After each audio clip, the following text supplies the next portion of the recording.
I'm super excited to watch the movie, guys. And by the trailer, we can see that this new film is gonna explore a lot of emotional aspects that impact the characters very deeply. And it also seems to spice things up a bit more. So there are sex scenes in like the gym and a hot tub.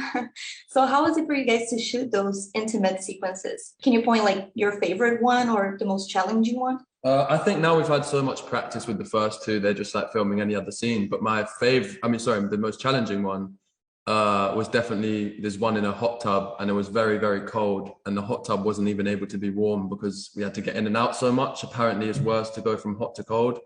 I feel like someone just wanted to watch us suffer. But yeah, so it was lukewarm water and freezing cold air temperature. So that was definitely challenging doing that scene, jumping in and out, and yeah, it was very cold. So were there any like COVID protocols? Because rumor has it that the actors had to drink mouthwash after kissing one another. Is that true? I don't know how who decided that that made any sense. It's like if mouthwash killed COVID, Colgate would be bloody successful, wouldn't it? Like, Exactly. um, but a lot of COVID protocols, we had testing 3 times a week, and we had masks and distancing, and we were all quarantined, and we had zones, and yeah, the production went to a lot of effort to try and make it COVID safe. Cool. So a bit of a random question now. But there's a lot of noticeable height difference between you guys, which happens to be something very dear to the fans. Did that ever like cause any difficulties or fun moments? I don't know, when shooting? I don't think we actually do have a massive. I don't think the height difference is that like You're on a they put you on an Apple box quite a lot, to be fair. a lot. Most people aren't the same height when they're Yeah. doing. I think it's just enough for the fans to like it, but not too much that it gets impractical or in the way of anything. Great. But it's So funny. I think in all films, people are always using camera trickery to play with people's height, and yeah, there's ways to work around that. awesome. So guys, after reading the books, like some people pointed out traits of Harding and Tessa's relationship that can be like considered abusive, and the writer herself has also admitted that. But in the movies, though, especially the second one, this aspect is way more subtle. So how do you guys see that portrayed on screen, and how do you think like the third movie is going to approach that topic? Well, I think there are a lot of problematic aspects to their relationship with emotional mainly, and I think we try to approach that in a way that's similar to the books in the third movie, and that's kind of what the story is about, and hopefully it's something that people can learn from watching it as an audience. So back to the books, like this part of the story follows Harding as he deals with life-changing revelation. So to the people who read them, they're already familiar with the plot twist, but how do you guys think the general public will react to that? I think it's a really good. I like it. I can't wait to see. I can't wait to see how they react. I don't know, but hopefully it's shock initially, and then I guess the same emotions the character who experiences the revelation feels. But yeah, it's hard to say without saying. It's also fun to have the fans who do know, and they get to see how we portrayed it, and the fans who don't know, it's completely new to them. So it's nice to have the two different audiences' reactions to anticipate. Awesome. So now a question for you, Joe. So the last movie ends up with Tessa having like this crazy encounter with her dad, and she also has to reconcile like her relationship with the new job. How are all these things going to affect Tessa? Yeah, she's going through a lot at the moment. And I think in the third movie we can really see it building. She goes to Seattle, and there's this isolation that she is feeling, in this sense of maybe it's not the right place, which I think a lot of people go through. They dream of a spot or of a career or something their whole lives, and then they get there and they go, oh, is this actually what I want? And I think that, coupled with her relationship with Harden and the struggles there, and with her father, I think it just all builds, and she deals with it, I would say, well. Amazing. Guys, thank you so much. That's all the time I have. But before I go, if you can just leave a little kiss to your Brazilian fans who adore you so much. Everyone in Brazil, thank you guys so much. We appreciate you. Thank you, Brazil. Why can't you just trust me? I do trust you. You know I trust you.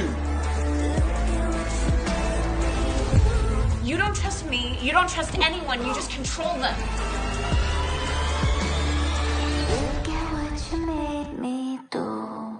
So I'm very excited to see the movie, but I want to hear from you. What was it like taking over the direction of a franchise that has such a huge fan base? What did you find to be the most challenging part of it all? It was really exciting, I think, first of all, to jump into something like this. And I think the best thing was being given so much freedom to like reboot the franchise. I didn't feel like I had to stick with what was already established. I think we kind of got to shake things up and really hone in on what was in the book, at least what I thought was special about the book. So that's a real gift because there weren't a ton of parameters. The challenges were there was equally, it was equally challenging in that we filmed it in Bulgaria. So trying to make Bulgaria look like New York and London and Seattle was difficult. And also we shot it during the pandemic. So there was a lot of safety precautions we had to take. And we filmed the whole, 2 movies back to back, all while being completely isolated from friends and family and all of that. So I think that mentally it was quite taxing. But ultimately, I think it turned out for the best because you can kind of like see the relationship. We all became each other's best friends. And you can see that on screen. So I think everything has its pros and cons. Amazing. So the previous films were criticized by some people because of the way like they portrayed it, the relationship between Hardin and Tessa, and also female rivalry. So how have you as a woman reflected on these issues to try and make it better this time around? I didn't really focus on the criticism so much because to me, there's a whole legion of fans that really believes in the books and loves the books. And that is the essence of the books in a lot of ways, and particularly the toxic relationship. Like that's what makes it so great is that it's not just a cookie cutter story of, like a rom-com. Like that's not what this is. And if that's what you want, fabulous. There's other movies for you. But this is like what is so appealing about it is that it feels like any relationship that anyone might have. It's like the most frustrating and yet the most passionate. And Anna's books like don't judge you for wanting to indulge in that. And I think that's really special. But we definitely did respond to some problems that fans of the books had. So not like critics of the movies so much, but like some of the fans, a lot of the fans agreed that like in the jacuzzi scene, there were problems in the books, and those books were written in a different time, in a different culture. So I think modernizing the issues and being a little bit more sensitive was really important. And working with Hero to make sure that everything Hardin does is justified.